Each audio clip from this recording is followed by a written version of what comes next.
Okay बच्चों, हम करने वाले हैं पीरियोडिक क्लासिफिकेशन ऑफ एलिमेंट्स और उसका हमारा आज का टॉपिक क्या है। टॉपिक यह है कि modern classification, modern periodic table के बारे में मैं आपको बता चुकी थी लास्ट वीडियो में। ओके, नहीं देखा तो देख के आ जाओ, ठीक है।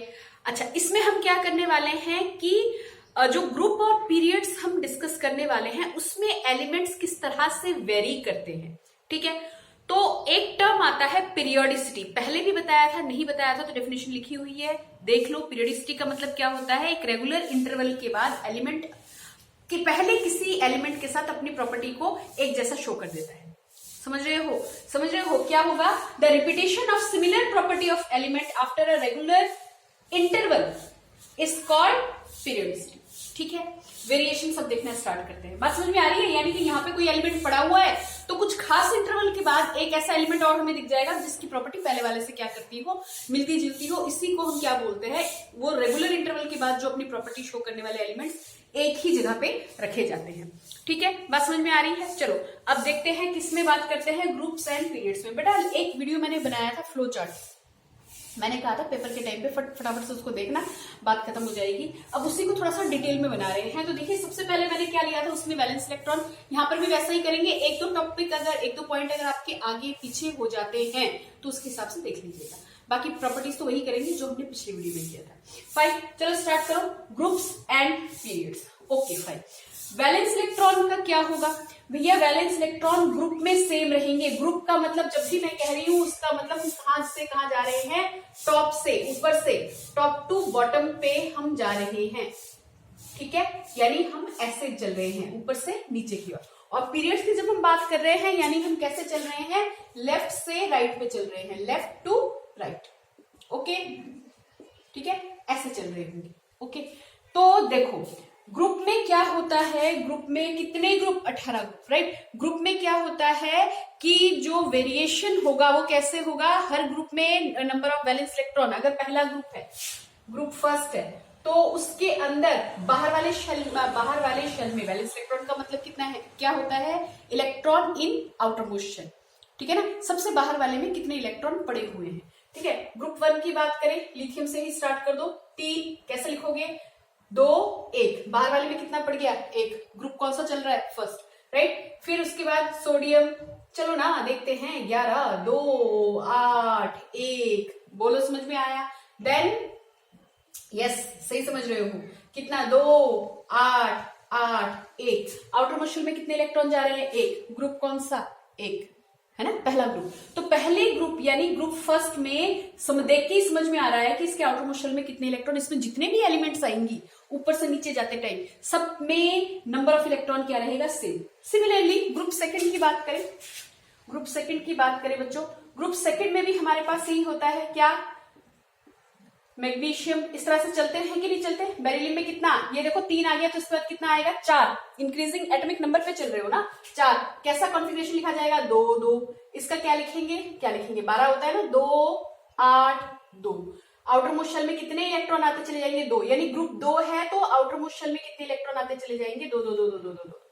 तो ग्रुप में चलते टाइम ऊपर से नीचे हमारे पास नंबर ऑफ इलेक्ट्रॉन क्या रहते हैं, सेम। नंबर ऑफ इलेक्ट्रॉन क्या रहते हैं, सेम। लेकिन भैया जी जब तुम पीरियड की बात करते हो ना, पीरियड का मतलब लेफ्ट से राइट की तरफ तुम जा रहे हो, लेफ्ट से राइट की तरफ तुम जा रहे हो, ठीक है। तो हमारा क्या होगा, ये इंक्रीजिंग ऑर्डर में होगा, 1 2 3 4 5 6 7 8, राइट। किस तरह से होगा, देखो जैसे मैंने यहाँ पे लिख लिया बेटा, कौन सा पीरियड पढ़ रहा है ये आपका, सेकंड ना, पीरियड सेकंड, क्योंकि पहले वाले में तो 2 ही होते हैं ना, हाइड्रोजन और हीलियम, राइट। तो यहाँ पे क्या हो गया, लिथियम। चलो यहाँ से स्टार्ट करो, अगर इसका हम ग्रुप में वैलेंस इलेक्ट्रॉन देखने की कोशिश करें, 1 और 2 तो ऊपर वाले में पड़ गए, ये क्या हो गया, 3 4 5 6 7 8, ये इंक्रीजिंग होगा, on going from left to right, ठीक है। इसमें जैसे वैलेंस इलेक्ट्रॉन ऊपर से नीचे तक सेम रहेंगे, ग्रुप में वैलेंस इलेक्ट्रॉन ऊपर से नीचे तक क्या रहेंगे, सेम।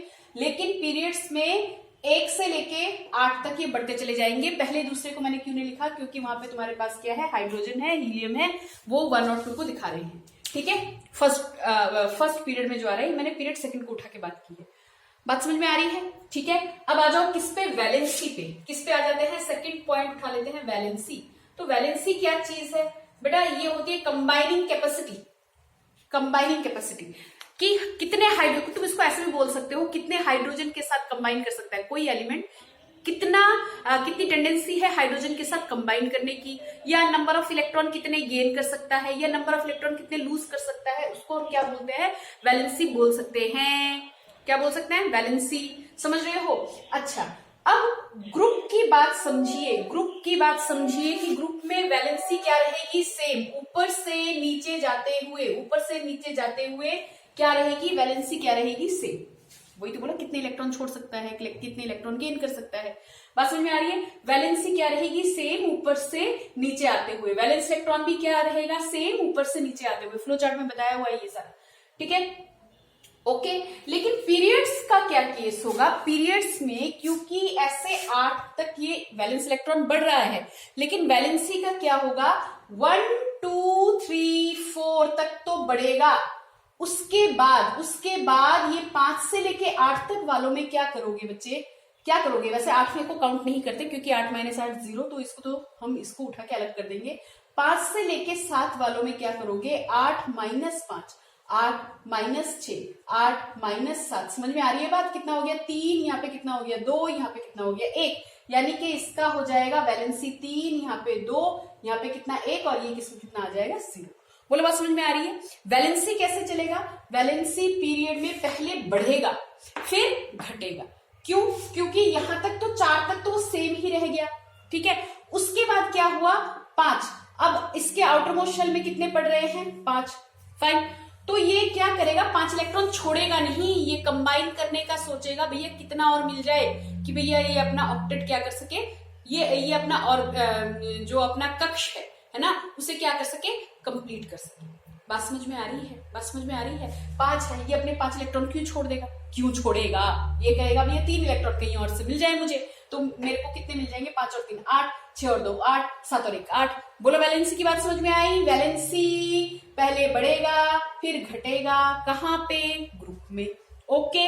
अगली प्रॉपर्टी करें, थर्ड प्रॉपर्टी सुनो। तो बच्चा पार्टी अब हम बात कर लेते हैं एटॉमिक साइज की, पहले ग्रुप की बात करते हैं। क्या बताया था, ये बताया था कि ऊपर से, मैं कारण बता रही हूँ, बता तो मैंने पहले ही दिया था, राइट। तो ऊपर से नीचे आते हुए ग्रुप में, टॉप से बॉटम आते हुए एटम का साइज जो है वो बढ़ता है, यस बढ़ता है। जैसे लिथियम का 133, आपको याद करने की जरूरत नहीं है, सिर्फ समझाया जा रहा है। 154, 196, यस 196 के ही होता है, ठीक है। तो इसमें जैसे तुम बढ़ोगे ना, इसके बाद 216 आ जाएगा, 216 किसका, रेबिडियम का, सीजियम का 235। तो ये जो इसका साइज है ना, ऊपर से नीचे आते हैं एटॉमिक साइज। अरे सुनो, एटॉमिक साइज का मतलब पता है ना, कोई आइसोलेटेड एटम ले लो, आइसोलेटेड यानी अलग थलग एक अकेला एटम ले लो, ठीक है। कोई एटम, अरे एटम का कॉन्फ़िगरेशन पता है ना भैया जी, यहाँ पे होता है प्रोटॉन, न्यूट्रॉन, न्यूक्लियस न्यूक्लियस का, न्यूक्लियस से जो बाहर का शेल है वहां तक का जो डिस्टेंस है उसको हम बोलते हैं रेडियस। कौन सा रेडियस, एटम का रेडियस, एटॉमिक रेडियस। तो जब मैं एटॉमिक साइज की बात कर रही हूँ, एटॉमिक रेडियस की बात कर रहे होते हैं वहां पे, समझ रहे हैं? अब सुनो, ऊपर से नीचे आते हुए नंबर ऑफ इलेक्ट्रॉन ज्यादा जुटते चले जाते हैं। अब नंबर ऑफ इलेक्ट्रॉन्स अगर बढ़ता चला जाएगा तो कहां रखेगा, पहले, दूसरे, तीसरे, फिर अगला एक शेल और बढ़ाना पड़ेगा। समझ रहे हो? ऊपर से नीचे आते हुए इलेक्ट्रॉन्स की संख्या भी क्या होती है, बढ़ती चली जाती है। तो एक जगह पे कितने फिट कर सकता है, 2, 8, 18, उससे ज्यादा इलेक्ट्रॉन हो गए तो कहां फिट होगा, एक और शेल होगा, फिर एक शेल और हो जाएगा। तो शेल का साइज बड़ा हो रहा है, ज्यादा इलेक्ट्रॉन रखने की जगह भी ज्यादा होनी चाहिए, तो शेल का साइज क्या हो रहा है, बड़ा हो रहा है। शेल का साइज क्या हो रहा है, बड़ा हो रहा है, यानी कि ये जो डिस्टेंस है इतना इतना इतना करके साइज क्या हो गया, बढ़ गया। कहां से कहां जाते हुए, ऊपर से नीचे आते हुए साइज क्या होगा, बढ़ेगा। कौन सा साइज, एटॉमिक साइज क्या हो जाएगा, बढ़ जाएगा।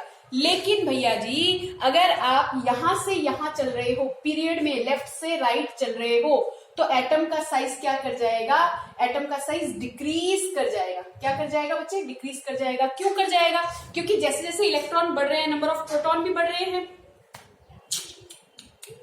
वो तो इलेक्ट्रॉन को रखने की जगह बोल रहे थे ना हम, इलेक्ट्रॉन को रखने की जगह बढ़ रही है तो शेल क्या हो रहा है, उसका बढ़ रहा है। ऊपर से नीचे आ रहे हैं तो इलेक्ट्रॉन की संख्या बढ़ रही है।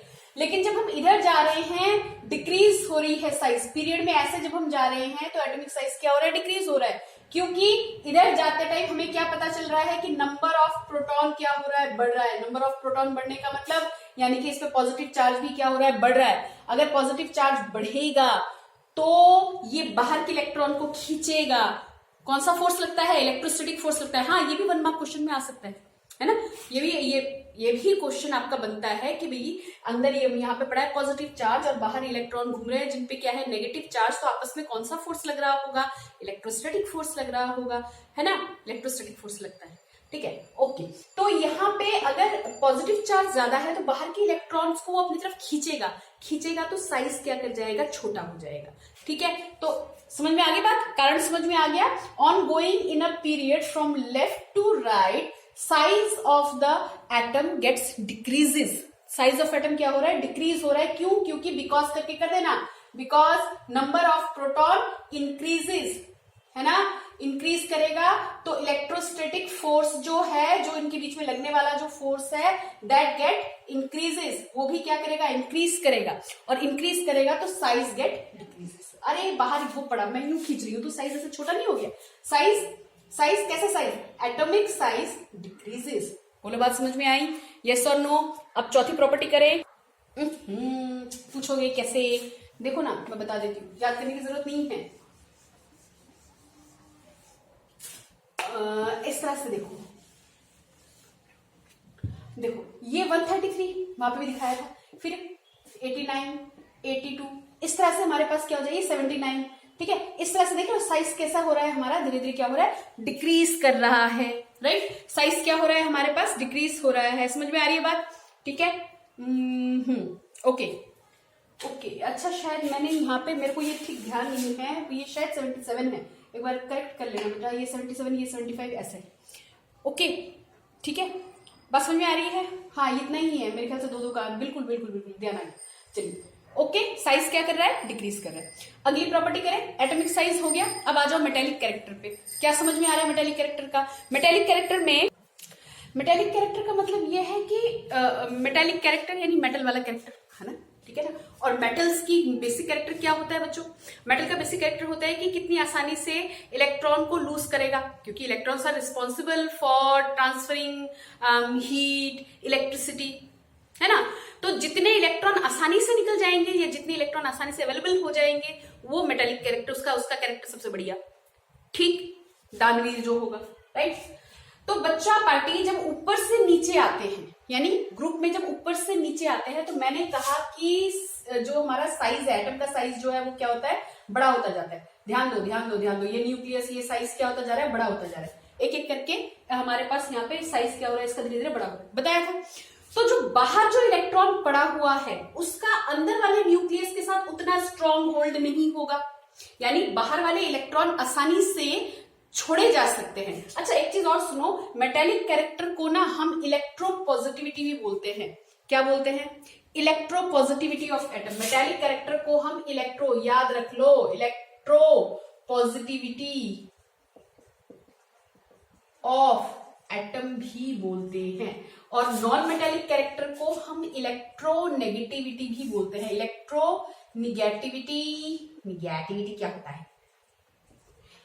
अरे बोल दिया, मुझसे निकल गया, गलती से निकल गई भाई, ठीक, okay. So come to the point, metallic character यानी कितनी आसानी से इलेक्ट्रॉन लूज कर सकता है। अब ऊपर से नीचे आते हुए हमारे पास साइज क्या हो रहा है, बड़ा। तो अंदर जो न्यूक्लियस पड़ा हुआ है, यानी अंदर जो पॉजिटिव चार्ज पड़ा हुआ है, वो बाहर वाले शेल पे उतना ज्यादा फोर्स नहीं लगा पाएगा जितना अंदर वाले शेल के इलेक्ट्रॉन्स पे फोर्स लगा पाएगा, ठीक है। तो जितना बड़ा शेल, जितना मेरे हाथ से दूर, उतना आसानी से ये क्या होना स्टार्ट होगा, लूज होना स्टार्ट होगा। यानी ऊपर से नीचे, तो बात समझ ही रहे हो। इलेक्ट्रोपॉजिटिविटी किस लिए बोला? इलेक्ट्रॉन छोड़ेगा, अपने ऊपर कौन सा चार्ज ले लेगा, पॉजिटिव चार्ज लेगा, ठीक है ना। तो ऊपर से नीचे आते हुए ग्रुप में मेटेलिक कैरेक्टर बढ़ता है, और कौन सा कैरेक्टर, नॉन मेटेलिक कैरेक्टर घटता है। नॉन मेटेलिक मैंने साथ में लिख लिया, शायद उसमें मैंने अलग करके लिखा होगा पॉइंट फ्लो चार्ट में, पर यहाँ पे याद कीजिए, नॉन मेटेलिक कैरेक्टर ग्रुप में ऊपर से नीचे आते हुए घटता है, और मेटेलिक कैरेक्टर ऊपर से नीचे आते हुए बढ़ता है। बोलो बात समझ में आई? ठीक है। और तो पीरियड्स का क्या हो जाएगा?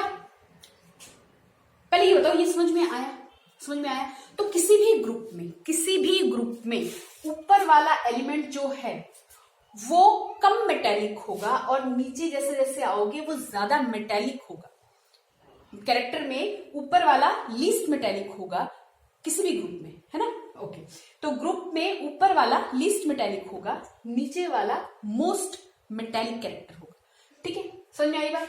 आ जाओ पीरियड्स की बात करते हैं। पीरियड में लेफ्ट से राइट जा रहे हैं, साइज छोटा हो रहा है। एक के साथ एक रिलेट करके याद करना, याद हो जाएगा, बढ़िया तरीके से याद हो जाएगा। ठीक है, जब हम ऐसे आ रहे हैं तो साइज क्या हो रहा है? छोटा।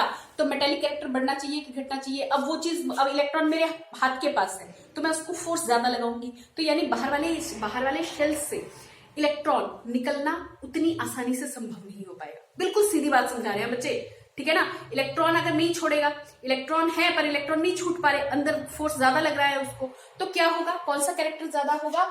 यस, यहां से यहां चलते हुए, लेफ्ट से राइट चलते हुए मेटेलिक कैरेक्टर डिक्रीज होता है। मेटेलिक कैरेक्टर डिक्रीज होता है तो नॉन मेटेलिक कैरेक्टर इंक्रीज होता है। कौन सा character? Non metallic character increases. Right, very right. बोलो, ये कैसा बना दिया इसको? कैसा बना दिया? समझ गए होगे, है ना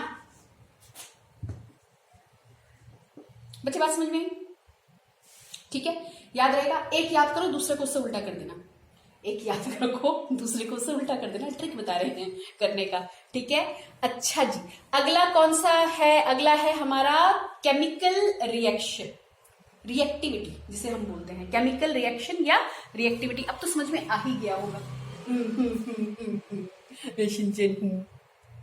रिएक्टिविटी में जो क्या होता है, केमिकल रिएक्टिविटी या केमिकल रिएक्टिविटी ही करो। केमिकल रिएक्टिविटी 5th पॉइंट कर ले इसको। यस, 5th पॉइंट ही है केमिकल रिएक्टिविटी। ओके, तो बेटा जी एक चीज ध्यान दीजिए, केमिकल रिएक्टिविटी ग्रुप फर्स्ट और ग्रुप सेकंड की अगर हम बात करें तो ऊपर से नीचे आते हुए केमिकल रिएक्टिविटी इन केस में इंक्रीज होती है। ये इलेक्ट्रोपॉजिटिव एलिमेंट्स होते हैं, फर्स्ट और सेकंड एस ब्लॉक एलिमेंट्स होते हैं, बताया था।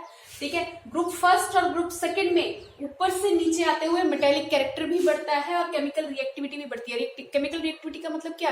किसी के साथ कितनी आसानी से रिएक्शन कर रहा है, हाइड्रोजन ऑक्सीजन, समझ रहे हो? तो कितनी आसानी से रिएक्शन कर रहा है, केमिकल रिएक्टिविटी बताया था मैंने कोई बताया था, केदारनाथ का माली कुछ ऐसा बताया था ना। हाँ, तो उसी के हिसाब से देखिए, जब हम ऊपर से नीचे आएंगे तो केमिकल रिएक्टिविटी फर्स्ट और सेकंड ग्रुप में तो बढ़ता है, पर ग्रुप नंबर 17 पे आ जाओ। ग्रुप नंबर 17 की बात करें तो ऊपर से नीचे आते हुए केमिकल रिएक्टिविटी बढ़ता नहीं, घटता है, डिक्रीज करता है।